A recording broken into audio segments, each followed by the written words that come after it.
Good afternoon students. आपका फिर से ऑनलाइन एजुकेशन कक्षा की क्लास में स्वागत है। और आपका आज 9वीं कक्षा का सोशल साइंस का अर्धवार्षिक परीक्षा हुई है, तो जिसके लिए टाइम 90 मिनट रखा गया और मार्क्स 40 हैं। और 40 नंबर में से आपके कितने आ सकते हैं, इस आइडिया के लिए मैं एक वीडियो बनाकर भेज रहा हूँ आपको। तो हम देखते हैं इसमें सभी प्रश्न अनिवार्य है। प्रश्न पत्र का स्वरूप के अनुसार खंडों में भाग काटा गया है। बहुविकल्पीय प्रश्नों के उत्तरों के लिए सही विकल्प छांट कर लिखने हैं। आपका उत्तर प्रश्न के निर्धारित अंक के अनुसार होना चाहिए। जैसे पहला प्रश्न है, इसमें कर्क रेखा किस राज्य में से होकर नहीं गुजरती? राजस्थान से तो होकर गुजरती है, त्रिपुरा से भी गुजरती है, उड़ीसा से नहीं गुजरती, छत्तीसगढ़ से गुजरती है। तो हमारा सही आंसर क्या हुआ? उड़ीसा। तो उड़ीसा को हम टिक मार्क कर देंगे।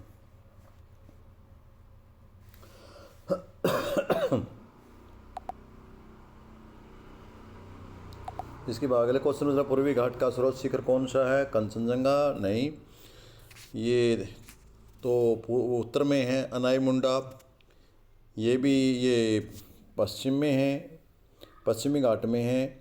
महेंद्रगिरी है, ये महेंद्रगिरी है जो पूर्वी घाट की सबसे ऊंचा शिखर है।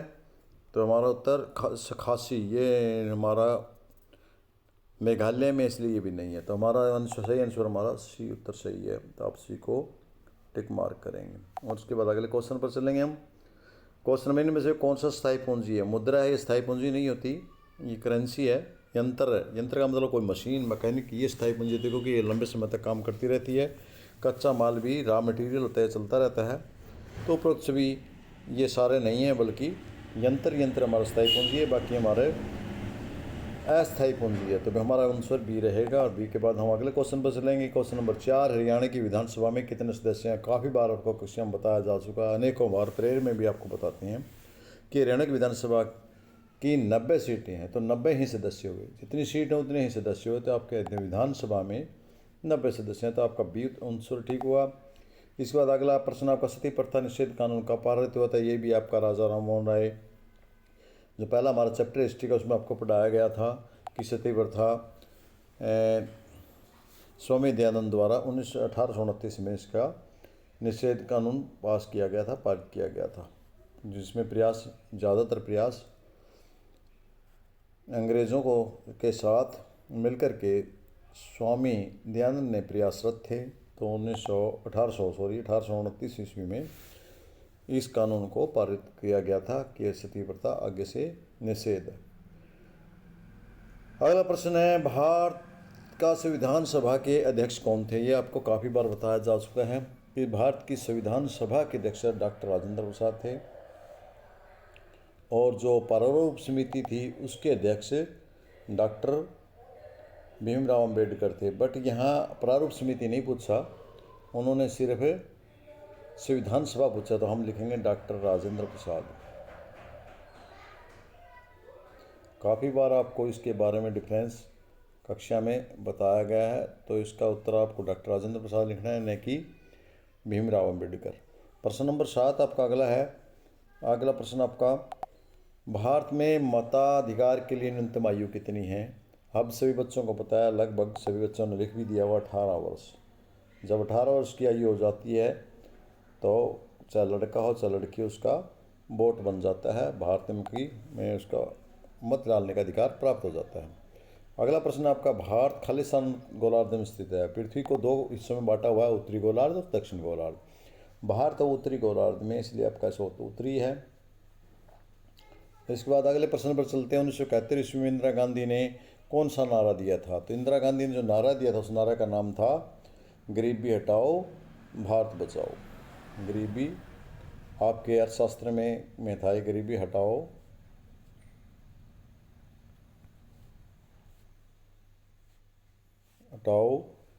देश बचाओ।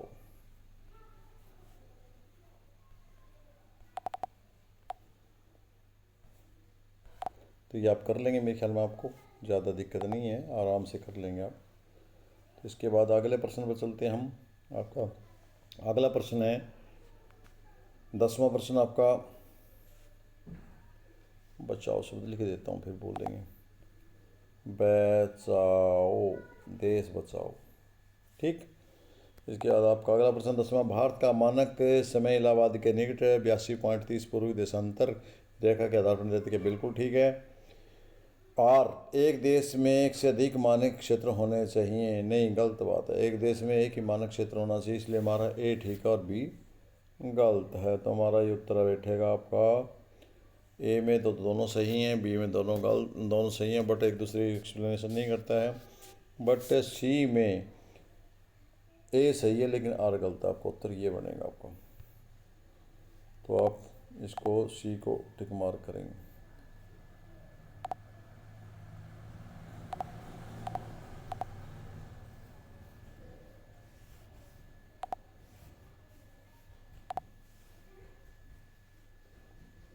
इसके बाद हम अगले प्रश्न पर चलेंगे। प्रश्न नंबर 11, भावर क्या होता है। प्रश्न नंबर 12, हिमालय की नदियाँ। मैं इनके को प्रश्न आपको इसके बाद में दूंगा। और प्रश्न नंबर 13, लोकतंत्र क्या है। लोकतंत्र की दो विशेषताएं हैं। प्रश्न नंबर 14 है कि भूमि पर उत्पादन को बढ़ाने के लिए तरीके क्या हैं, दो कारण बताएं। और 15, मानव पूंजी के निर्माण में विश्व की भूमिका। ये काफ़ी प्रश्न आपके थे, हमें संविधान की आवश्यकता क्यों है। और ये प्रश्न मैं पहले छोटे प्रश्न करा देता हूँ, आपको बड़े प्रश्न बाद में कराएंगे। जो 17वां प्रश्न था वो 18/19/5 में जब अंग्रेज सरकार ने बंगाल का विभाजन किया तो इसका पूरे भारत में विरोध हुआ और इस विभाजन को राष्ट्रवादी नेताओं ने फूट डालो राज करो की नीति का हिस्सा बताया। तो सबसे पहला प्रश्न आपका है, बंगाल का विभाजन कब हुआ था। 1905। और इसके विरोध में कौन सा आंदोलन, स्वदेशी आंदोलन किया गया था, स्वदेशी आंदोलन चलाया गया था। इसका आंसर आप क्या लिखेंगे, 1905। आपने इसमें देख के लिखना, ज़्यादा बड़ी बात नहीं है। और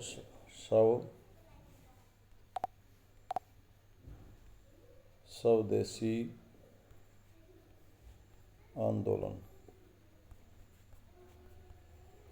ये चलाया गया था। ठीक है। और अगला प्रश्न, राष्ट्रवादी नेताओं ने बंगाल का विभाजन को किस नीति का हिस्सा बनाया था। बंगाल को विभाजन का बनाया था फूट डालो राज करो। तो इसका उत्तर आएगा आपका, इसकी पैरे के अंदर ही है, फूट डालो राज करो की नीति के आधार पर बंगाल का विभाजन किया था कि इनमें फूट डाल दें जिससे अपना आप ये लड़ लड़ के मर जाएंगे, और अंग्रेज़ों ने इसी नीति को सोचा था। स्वदेशी आंदोलन का क्रांतिकारी आंदोलन पर क्या प्रभाव पड़ा, इसका मैं उत्तर आपको बाद में दे देता हूँ। बहुत गहरा प्रभाव, राष्ट्रीयता का लोगों में प्रचार हुआ था, स्वदेशी वस्तुओं को अपनाया गया था और विदेशी वस्तुओं का त्याग किया गया था। बाकी मैं इसका आंसर बाद में पेपर के अंत में। 18वां क्वेश्चन आपका 1919 में जलियांवाला बाग का हत्याकांड पूरे देश में जनता को रख दिया। इसके बाद महात्मा गांधी ने असहयोग आंदोलन शुरू किया। तो पहला प्रश्न, जलियांवाला बाग का किस वर्ष हुआ। जगह ऊपर पैरे में दिया 1919 में। और किसी ने गोली चलाई, सैंडर्स ने चलवाई थी। तो उस जो मौके पे लॉर्ड था उसने चलवाई थी। तो ये हमारा कि इसका उत्तर आएगा आपका, इसका उत्तर क्या आएगा, 1919 और सैंडर्स, ये इसने गोलियां चलवाई थी उसमें बाग में, जलियांवाला बाग में। तो इन्होंने निर्दोष लोगों पर गोली चलाई। ये प्रश्न आपका उत्तर था। असहयोग आंदोलन किसने शुरू किया, महात्मा गांधी ने शुरू किया था। इसका उद्देश्य क्या था, इसका उद्देश्य स्वदेशी वस्तुओं का प्रयोग करना, देश में आज़ादी, स्वराज्य लाना, अपना राज्य लाना, स्वदेशी वस्तुओं को अपनाना और विदेशी वस्तुओं को अंग्रेज़ों का असहयोग करना, अंग्रेज़ों का किसी भी काम में सहयोग न करना सरकारी। असहयोग आंदोलन के दौरान लोगों ने किन किन चीज़ों का बहिष्कार किया। वकीलों ने वकाल छोड़ दी, दुकानदार ने दुकान छोड़ दी, विद्यार्थियों ने कॉलेज छोड़ दिए, विदेशों में ठेकों के ऊपर धरने दिए गए, ठेकों के आगे, इस प्रकार बहुत सा किया गया था। प्रश्न नंबर 5 का अंक है ये आपका, उदारवादी कौन थे, उदारवादी राष्ट्रवादी में क्या अंतर था, अंग्रेजों ने भारत में शिक्षा आरंभ क्यों की। इन प्रश्नों का उत्तर मैं आपको लास्ट में दूंगा।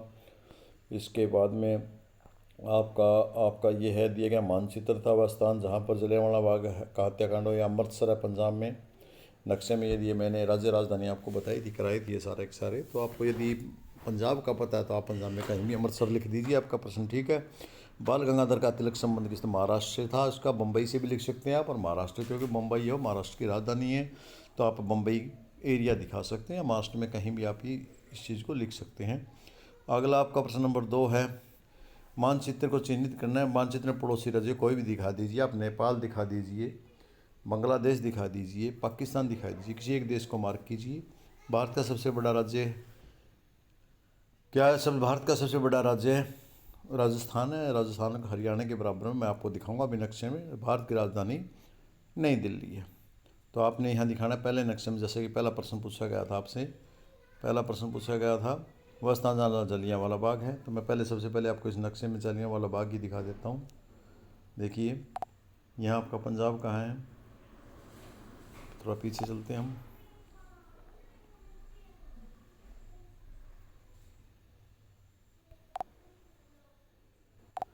इस नक्शे में आप देख रहे हैं जैसे ऊपर जम्मू कश्मीर, नीचे हिमाचल प्रदेश, ये हमारा पंजाब एरिया, और यहाँ पर आप अमृतसर लिख सकते हैं। अमृतसर,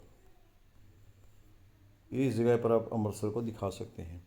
इसके बाद इसके नीचे हरियाणा, और हरियाणा के नीचे यहाँ दिल्ली है, तो आप यहाँ दिल्ली लिख सकते हैं। या दिल्ली भारत की राजधानी पूछा था उसने, दिल्ली को भी दिखा सकते हैं आप। इसके अलावा उसने और क्या पूछा था, हम एक बार देख लेते हैं। क्या पूछा था इसने? ए में पूछा था उसने बाल गंगाधर का राज्य, तो हम बम्बई दिखा सकते हैं। और इसके बाद भारत का सबसे बड़ा राज्य और भारत की राजधानी हो गया। मानचित्र में पड़ोसी देश, ये यहाँ अभी हम भाग सारे दिखा रहे हैं आपको।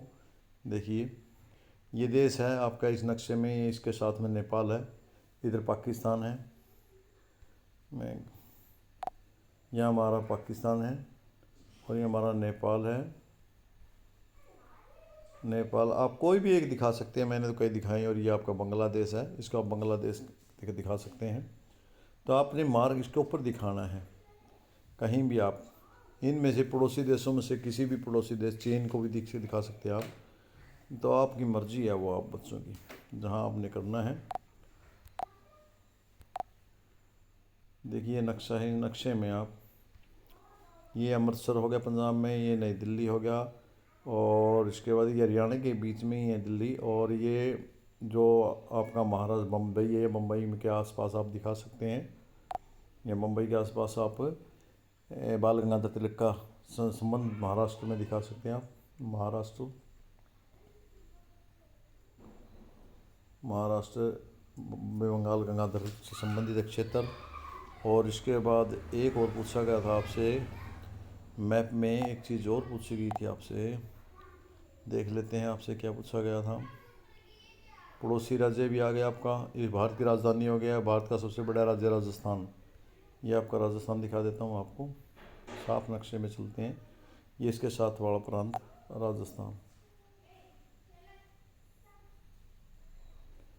ये राजस्थान आप इसमें लिख सकते हैं। इसके ऊपर बार लिख सकते हैं छोटा, या इसका प्रश्न नंबर इसमें डाल सकते हैं आप। जहाँ पर ये हैं इनकी जगह प्रश्न नंबर भी डाल सकते हैं अपना, या इसका कोई संकेत करके भी आप इसको दर्शा सकते हैं। तो ये 5 नंबर का मैप था आपका, बड़ा आसान था मेरे ख्याल में। भारत की राजधानी सभी बच्चों को पता था, और जलियांवाला हत्याकांड का सभी को पता था, राजस्थान का सभी को पता है, महाराष्ट्र का सभी को पता है। तो ये सारे आसान क्वेश्चन थे आपके। अब चलते हैं हम प्रश्न नंबर 11 का उत्तर। भांबर क्या है?